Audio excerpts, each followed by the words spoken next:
dengan kenaikan permukaan laut, ini semua disebabkan dengan masalah perubahan iklim. Maka pemerintah Prabowo sudah memutuskan untuk melaksanakan beberapa program, termasuk pembangunan tanggul laut raksasa sepanjang 700 km dari Banten sampai Jawa Timur.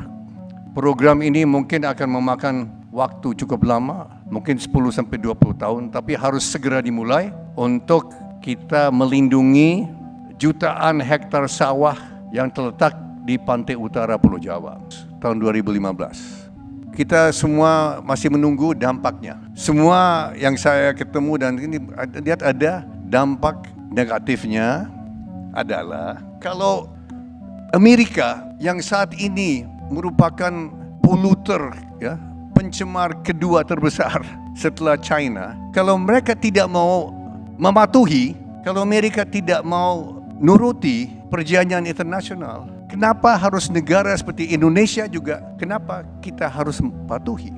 Dan bukannya Indonesia, negara-negara lain. India juga demikian. Ini ada angka yang luar biasa yang perlu, dan saya waktu itu saya catat, tingkat pencemaran atau emisi karbon yang dihasilkan oleh negara-negara. Amerika menghasilkan 13 ton karbon per kapita per tahun. Assalamualaikum warahmatullahi wabarakatuh. Kembali lagi di channel Blog War. Terima kasih sobat sudah hadir di video ini. Semoga sobat selalu sehat, selalu dalam lindungan Allah, dan selalu diberi rezeki yang berkah berlimpah. Amin ya Allah ya Rabbal alamin. Pernah sobat berpikir bagaimana masa depan lingkungan kita di tengah pesatnya pembangunan ekonomi? Apakah mungkin menjaga keseimbangan antara pertumbuhan ekonomi dan kelestarian alam? Tahu sendiri kan, kasus tambang pasir aja kadang merusak tatanan atau perkebunan, perhutanan ya. Hari ini kita akan mendengar strategi besar apa yang sudah disiapkan, mulai dari proyek raksasa perlindungan pantai hingga pengembangan energi hijau melalui Hasim Jayadikusumo ya, adiknya Pak Prabowo. Jangan kemana-mana, tonton videonya. Sebelum tonton, jangan lupa untuk like dan share dan subscribe-nya. Yuk kita simak langsung. Saya ditunjuk oleh Presiden kita sebagai utusan khusus karena beliau tahu bagaimana concern saya, keprihatinan saya, semangat saya akan hal lingkungan hidup. Saya sudah 20 tahun bergerak di bidang warisan budaya, heritage, tapi juga konservasi satwa liar. Saya dan keluarga sudah keluarkan puluhan bahkan ratusan miliar rupiah uang pribadi kami, keluarga kami untuk konservasi dan juga konservasi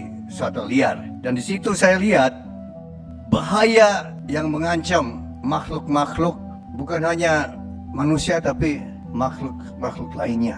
Saya lihat sebetulnya bahwa Tuhan menciptakan satwa liar juga manusia, dan makhluk-makhluk satwa liar juga punya hak untuk hidup di bumi kita ini. Dan saya lihat di situ rentannya lingkungan hidup kita. Hutan-hutan kita ditebang, mengancam keberlangsungan satwa liar dan mendorong satwa liar untuk menjadi di dalam konflik dengan manusia. Sedih saya lihat, satwa liar hanya membela diri tapi sering jadi korban. Dan di situ selama 20 tahun saya bergerak di situ, dan saya juga tahu rentannya bumi kita ini dari bahaya polusi, perusakan hutan, pencemaran laut dan sebagainya.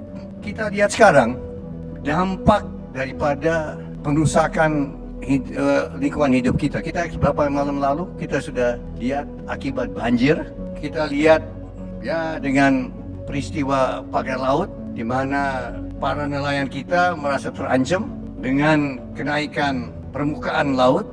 Ini semua disebabkan dengan masalah perubahan iklim. Maka pemerintah Prabowo sudah memutuskan untuk melaksanakan beberapa program, termasuk pembangunan tanggul laut raksasa sepanjang 700 km dari Banten sampai Jawa Timur. Program ini mungkin akan memakan waktu cukup lama, mungkin 10 sampai 20 tahun, tapi harus segera dimulai untuk kita melindungi jutaan hektar sawah yang terletak di pantai utara Pulau Jawa. Apa gunanya kita bikin food estate di Kalimantan atau di Merauke, di Papua Selatan, kalau nanti jutaan hektar lahan sawah terbenam, ditutup dengan laut yang masuk? Saya kira mubazir, Pak CT. Kita bikin di Merauke, kita bikin di Kalimantan, tapi nanti kita hilang. Maka itu adalah salah satu dampak, salah satu akibat dari masalah lingkungan hidup kita.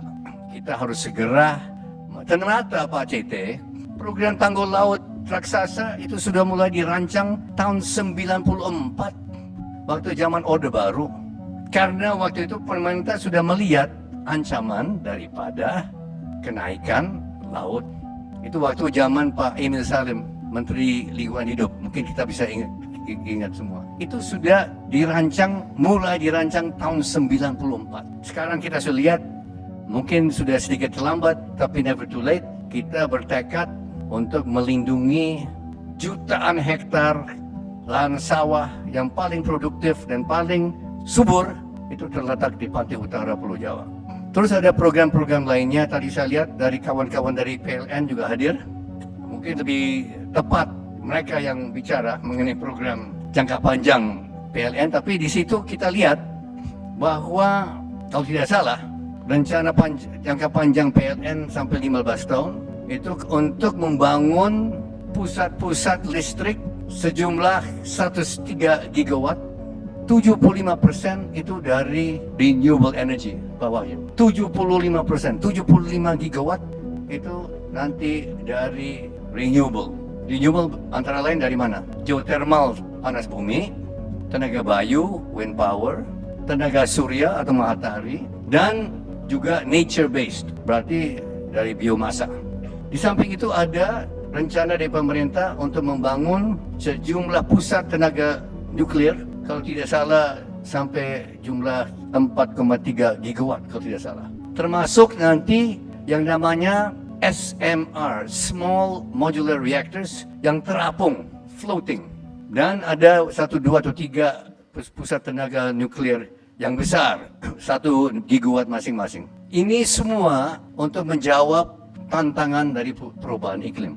Waktu itu saya disalah kutip oleh media, seolah-olah pemerintah Prabowo Gibran akan menutup semua tenaga listrik batubara atau tenaga uap mulai tahun 2040. Itu tidak benar. Itu salah kutip. Kita tidak mau bunuh diri secara ekonomi. Kalau kita tutup pusat tenaga listrik, tenaga uap, ekonomi kita nanti akan hancur. Maka nanti itu berimbang. Setelah tahun 2040 tidak bakal ada pusat-pusat tenaga uap baru. Itu yang dimaksud Pak Prabowo, dimaksud saya dan pemerintah. Dan di sini ini rancangan umum untuk memberikan tenaga listrik yang berimbang dan ramah lingkungan. Tidak ada negara satupun di bumi ini yang akan menutup pusat-pusat listrik tenaga uap. Tidak ada satupun. Tenaga nuklir ada, itu Jerman. Tapi Jerman sekarang merasakan dampak negatif dari penutupan dari tenaga nuklir. Karena perang Ukraina, impor gas yang murah dari Rusia terpaksa ditutup. Sekarang Jerman mengalami stagnasi ekonomi. Itu sudah sangat menyolok. Indonesia tidak mau mengulangi pengalaman pahit yang dialami oleh negara-negara lain. Ingin saya sampaikan juga hari ini bahwa rekomendasi dari tim yang saya ketuai itu termasuk Menteri Lingkungan Hidup, termasuk Menteri Kehutanan, dari juga Dewan Ekonomi Nasional. Kemarin diputuskan oleh rapat bersama bahwa kita rekomendasi ke Bapak Presiden bahwa perdagangan karbon internasional itu dibuka. Selama ini pelaku-pelaku karbon, pedagang karbon internasional dilarang masuk ke pasar Indonesia. Karena kita harus mengakui bahwa Indonesia banyak kelebihan, terutama di bidang kehutanan, nature-based solutions. Selama ini tidak bisa dinikmati oleh pelaku-pelaku dalam negeri karena ditutup. Maka Menteri Kehutanan dan Menteri Lingkungan Hidup merekomendasi ke pemerintah, ke presiden agar perdagangan karbon dalam negeri dibuka untuk pelaku-pelaku internasional. Dan yang verificators seperti Vera, Gold Standard, Astria atau sebagainya itu boleh dipakai sebagai acuan di dalam negeri. So ini adalah rekomendasi kepada presiden. Kami yakin, amat yakin presiden akan putuskan dan akan menyetujui. So ini suatu langkah yang saya bisa umumkan hari ini. Itu berdasarkan rapat yang saya pimpin kemarin. Ini supaya likuiditas yang sekarang sudah siap di luar negeri bisa masuk dan menghidupi pasar karbon di dalam negeri yang namanya IDX. Saya kira semua yang di sini tahu kan aja IDX. Itu dibuka 2 minggu lalu, tapi ternyata perdagangannya amat rendah. Volumenya kecil sekali. Dari 1,7 juta ton yang bisa diperdagangkan hanya laku 40.000 saya dengar, 50.000. Mohon kalau ada dari Kementerian Lingkungan Hidup yang hadir hari ini, tolong saya dikoreksi. Tapi kalau tidak salah, itu yang kami dapat ya, Pak Darsono ya, 40.000, sangat kecil. Maka kita mau buka, itu diusulkan oleh Menteri Kehutanan dan Menteri Lingkungan Hidup. Mereka berdua merekomendasi dan rapat yang saya pimpin supaya kita semua menyetujui. Ini akan nanti menambah likuiditas ya, supaya tapi tidak mengurangi di register nasional kita, itu tetap itu tidak ada pengurangan ya. Dan perdagangan itu dicatat di dalam negeri. Nah ini semua saya sebut karena ini adalah langkah-langkah yang saya lihat cukup positif, signifikan untuk mendorong dan nanti membuka untuk investor-investor luar negeri bisa membeli carbon credit di Indonesia, dan nanti likuiditas itu nanti akan masuk ke pasar domestik kita. Ini semuanya, ini nanti pasti dipengaruhi oleh pelantikan Presiden Amerika, Presiden Donald Trump, yang menarik Amerika dari perjanjian Paris tahun 2015.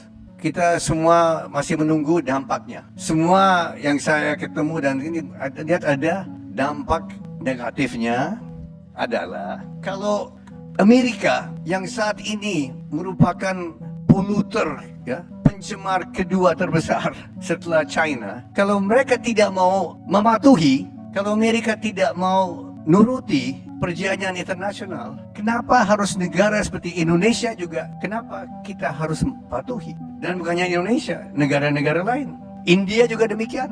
Ini ada angka yang luar biasa yang perlu, dan saya waktu itu saya catat tingkat pencemaran atau emisi karbon yang dihasilkan oleh negara-negara. Amerika menghasilkan 13 ton karbon per kapita per tahun. China 7 ton, Indonesia 3 ton per kapita per tahun. Mohon kalau ada yang lebih tahu, kalau bisa Pak Satya mungkin lebih tahu apakah ini benar atau Indonesia 3, China 7, Amerika 13. Uni Arab Emirat Arab, UAE, Abu Dhabi, dan mereka 17. Qatar 17 karena populasi sedikit Pak CT. Tapi di sini ini adalah masalah keadilan. Ya, kita 3 ton, mereka 13 ton, kita disuruh tutup pusat-pusat tenaga listrik, tenaga uap, atau kurangi. Rasa keadilannya di mana? Dan sekarang mereka cabut dari perjanjian Paris. Ini dampak positif atau negatif yang kita masih feeling bagaimana. Dan ada yang bilang Pak Tete bahwa ini Trump hanya 4 tahun. Nanti 4 tahun lagi Demokrat berkuasa lagi. Ada yang bilang begitu Pak Tete. Tapi ada yang bilang, belum tentu. Trump wakil presiden itu namanya J.D. Vance, umur 40. Dan saya ketemu beberapa pendukung Trump, mereka sudah menyiapkan sekarang J.D. Vance sebagai pengganti Donald Trump 4 tahun lagi. J.D. Vance nanti umur 44 tahun, 4 tahun lagi. Dan kalau dia terpilih bisa 2 kali. Berarti apa Pak CT? 12 tahun Amerika di luar perjanjian Paris. So kesimpulan saya adalah masa depan itu penuh dengan ketidakpastian. Nah, Indonesia harus merencanakan program pembangunan dengan situasi yang penuh dengan ketidakpastian Pak CT. Ya, saya kasihan aja sama Pak Rahman Pambudi, Menteri Bappenas ini. Bagaimana apalagi Pak Hanif nanti ya, Menteri Lingkungan Hidup. ini bagaimana nih kita rencanakan ya, kita Indonesia selalu mau the good boy ya, kita kan anak baik kan ya, we want to be the good boy, tapi the big boys belum tentu jadi good boy juga kan. So bagaimana ya, ini mungkin ada nanti ada question and answer, ada pasti yang tanya, tapi ini jadi realita, ini realita yang kita hadapi. So saya kira mungkin ini ya sebagai pembuka, saya mungkin lebih banyak Q&A, question and answer. Saya lihat banyak sudah tahu pesan saya, sudah tahu kan. Aduh, ini banyak yang sudah bosan ya. Saya nggak tahu kenapa mau hadir hari ini ya. Ya udah tahu. Dan mungkin bosan ini kan sebagai broken record kan. Tapi ya, yang baru yang terjadi setelah COP29 di Baku adalah kemenangan Donald Trump. Waktu itu sudah kita tahu ya, waktu kita di Baku dia sudah menang ya. Tapi bahwa waktu itu dia berjanji akan cabut dan keluar dari itu, waktu itu ancaman dan itu terwujud. Nah ini realita. Ada program-program JETP $20 miliar, itu saya kira sudah pasti ikut dihapus oleh pemerintah Trump. So itu $20 miliar. Waktu itu di Baku saya ketemu utusan khusus dari Presiden Amerika namanya John Podesta. Dia waktu itu menanyakan bagaimana kelangsungan daripada JETP. JETP itu gagal, program gagal. 2 tahun berjalan, tadi tidak $1 pun dikucurkan oleh pemerintah Amerika. Banyak omon-omon ternyata. Ya, hibah $5 miliar dalam $20 miliar ternyata tidak ada. Itu ada klausul dalam JETP itu, $5 miliar itu akan dihibahkan apabila dana tersedia. Setelah dicek kapan bisa dihibahkan, pihak mereka bilang, oh maaf, tidak tersedia. Ini realita Pak, yang saya dengar dari kawan-kawan PLN ya. So ini, saya kira kita jangan harapkan deh $20 miliar ya. Banyak yang saya melihat, nanti komitmen ESG kita nanti teruji, karena Pak Prabowo sudah menetapkan target 8% economic growth. Saya amat yakin bahwa kita akan melampaui 8%. Kenapa?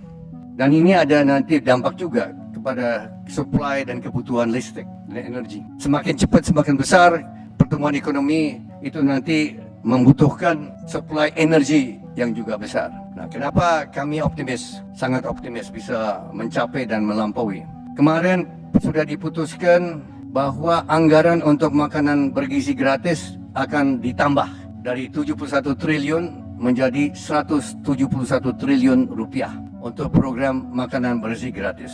Dari 71 triliun yang pada awalnya direncanakan, sudah dihitung oleh Bappenas bahwa ini akan menambah pertumbuhan ekonomi kita 0,83%. Ditambah 100 triliun, berarti pertumbuhan ekonomi kita akan bertambah 1,95% atau 2%.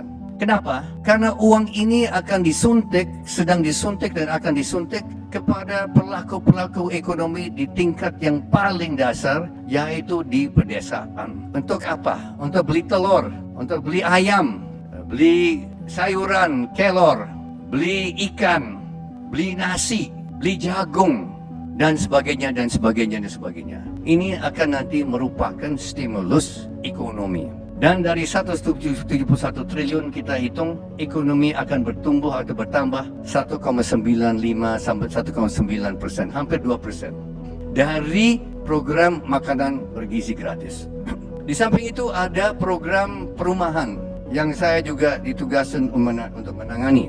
Menangani dalam arti menyiapkan atau menyusun kebijakan pemerintah di bidang perumahan. Kita sekarang sudah ada komitmen nyata dari pemerintah Qatar dan swasta Qatar untuk membiayai 4 sampai 6 juta unit rumah. Ini berita bagus ya untuk semen Indonesia. Semoga harga saham itu naik, Pak. Mungkin Pak Cite yang bisa beli ya saham-saham semen Indonesia. Ini bukan rahasia ya. Di samping itu kemarin kami bertemu dengan Menteri Energi dan Perindustrian Emirat Arab UAE, juga komit 1 juta dan mungkin lebih.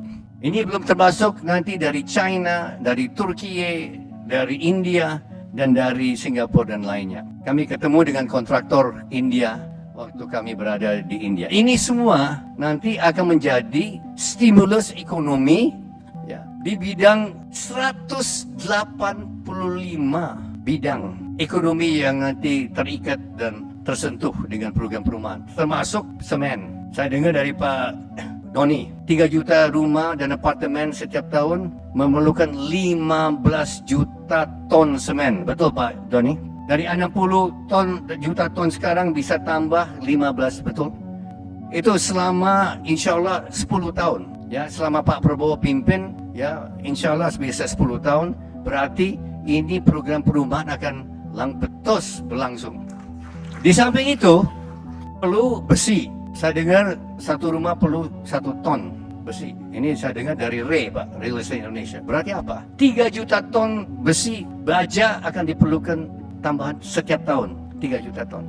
Terus mebel. 3 juta rumah dan apartemen memerlukan 15 juta tempat tidur setiap tahun. Terus meja makan, kursi, televisi, kulkas, bolam, listrik, kabel listrik dan sebagainya. Ini akan nanti menjadi stimulus. Dan kami sudah hitung bisa jadi 1,5 sampai 2,5% per tahun. Ini dari perumahan. Berarti apa? Berarti sudah 9%. Saya sudah buktikan Pak. Sudah 9%, 9,5%. Nah ini apa kaitannya dengan ESG dan lingkungan hidup? Pasti ada dampak. Pabrik semen kan produksi terus. Jangan-jangan ada emisi karbon. Kan Bapak bilang kan sudah dikurangi. Tapi semakin banyak kegiatan-kegiatan ekonomi nanti memerlukan energi ya dan sebagainya. Ini ada dampak terhadap lingkungan hidup kita dan di sini kita harus jaga baik-baik. Nah itu ya sobat ya. Jadi dalam upaya menjaga keseimbangan antara pembangunan ekonomi dan kelestarian lingkungan, pemerintah di bawah kepemimpinan Pak Prabowo telah menyiapkan sejumlah program unggulan berbasis ESG, Environmental, Social, and Governance. Berikut adalah poin utama ya yang dari Pak Hasim ini, di mana poinnya adalah konservasi lingkungan satwa liar. Pak Hasim Joyo Hadikusumo sebagai utusan khusus Presiden menyoroti pentingnya perlindungan lingkungan dan satwa liar yang semakin terancam akibat deforestasi dan perubahan iklim. Keluarganya telah berinvestasi ratusan miliar rupiah dalam upaya konservasi untuk melindungi ekosistem alami Indonesia. Yang poin kedua, pembangunan tanggul laut raksasa. Pemerintah berencana membangun tanggul laut sepanjang 700 km dari Banten hingga Jawa Timur. Tujuan utama proyek ini adalah untuk melindungi jutaan hektar lahan pertanian produktif di pantai utara Jawa dari ancaman kenaikan permukaan laut akibat perubahan iklim. Rencana ini sebenarnya sudah dirancang tahun 1994 ya. Namun baru akan dieksekusi dalam 10 sampai 20 tahun ke depan. Yang poin ketiga di mana Pak Prabowo memiliki rencana yaitu transisi energi bersih. PLN berencana pembangunan pembangkit listrik sebesar 103 gigawatt dalam 15 tahun ke depan, di mana 75% berasal dari energi terbarukan seperti panas bumi, tenaga surya, dan biomasa. Pemerintah juga mempertimbangkan pembangunan beberapa reaktor nuklir termasuk modular floating reaktor untuk mencepat transisi energi hijau. Prabowo katanya menegaskan bahwa Indonesia tidak akan menutup pembangkit listrik berbasis batu bara secara mendadak karena dapat berdampak negatif pada perekonomian. Poin keempat ada perdagangan karbon internasional. Pemerintah akan membuka perdagangan karbon bagi pelaku internasional yang meningkatkan likuiditas di pasar domestik. Verifikator internasional seperti Veralgold standar akan diizinkan untuk memastikan transaksi karbon tetap transparan dan akuntabel. Poin kelima, ada dampak kebijakan global terhadap ESG Indonesia. Kemenangan Donald Trump dalam pemilu AS sebelumnya berdampak pada kebijakan lingkungan global, termasuk penarikan AS dari Perjanjian Paris. Jika kebijakan serupa berlanjut, hal ini mempengaruhi program ESG di Indonesia, terutama terkait dengan pendanaan seperti Just Energy Transition Partnership (ETP) senilai 20 miliar dolar yang kini terancam dihentikan. Terus poin ke-6, ada program makan gizi gratis dan dampak terhadap ekonomi. Pemerintah meningkatkan anggaran program makan gizi gratis ini dari 71 triliun menjadi 171 triliun. Program ini diharapkan menambah pertumbuhan ekonomi sekitar 2% dengan meningkatkan permintaan terhadap produk pangan lokal seperti ayam, telur, ikan, dan sayuran. Terus poin ke-7 adalah pembangunan perumahan massal. Pemerintah menargetkan pembangunan 4-6 juta unit rumah dengan dukungan pendanaan dari Qatar, UEA Uni Emirat Arab dan beberapa negara lain. Sektor konstruksi akan mengalami lonjakan permintaan semen, baja, dan produk rumah tangga yang dapat mendorong pertumbuhan ekonomi hingga 1,5-2,5% per tahun. Jadi Indonesia menghadapi tantangan besar untuk mencapai keseimbangan dan pertumbuhan ekonomi dan perlindungan lingkungan. Program ESG ini yang diusung oleh pemerintah Pak Prabowo bertujuan untuk menjaga keberlanjutan jangka panjang dengan tetap mempertahankan daya saing ekonomi dengan berbagai inisiatif mulai dari konservasi, energi hijau, perdagangan karbon, hingga perumahan dan pangan. Indonesia sedang menuju masa depan yang berkelanjutan. Jadi, bagaimana pendapat sobat semua? Apa strategi ini bisa menjawab tantangan masa depan? Yuk, tanggapi di kolom komentar. Jangan lupa untuk like dan share video ini. Terima kasih sobat sudah nonton video ini sampai akhir. Wassalamualaikum warahmatullahi wabarakatuh.